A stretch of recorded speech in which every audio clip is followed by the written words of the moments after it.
धेरै मात्रामा रहेको छ। कृपया शान्त भएर बस्नु होला। हाम्रा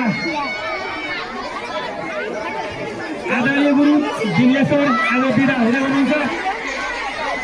उहाँ जहिले पनि हाँस्ने मान्छे आज सुन्दर हुनुभएको छ। उहाँ दुःखी हुनुभएको छ। उहाँको मन भइरहेको छ। तर यो प्रकृतिको नियम हो, हामी स्वीकार्नै पर्छ, हामी मान्नै पर्छ।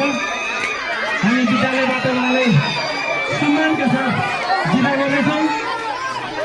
हाम्रो लागि एउटा सानो खुसी भए पनि उहाँले स्वीकार्नुहुनेछ। हामी उहाँप्रति आज एकदम भावुक भएका छौँ। हामी बोल्न पनि असमर्थ भएका छौँ। साथीको नाताले हामी उहाँलाई बिदा गर्दैछौँ।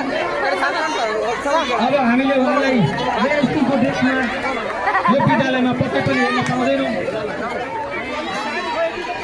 हाम्रा विद्यार्थी बहिनीहरूको पनि पालो आउँछ कि त्यहाँ एकछिन शान्त भएर बस्नु होला।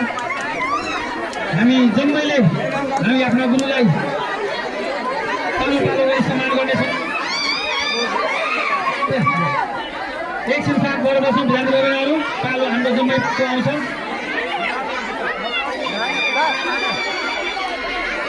हामी हाम्रा आफ्ना मित्र बिदा गर्दाको पल हामी उहाँलाई दिलो ज्ञानले हामी सम्मान गर्दैछौँ। उहाँको बाँकी जीवन एकदम सुखमा दिनुहोस्, खुसी साथ दिनुहोस्। हामीसँग फेर्दाखेरि एकदम खुसीका न्युजहरू सुन्न पाइयोस्।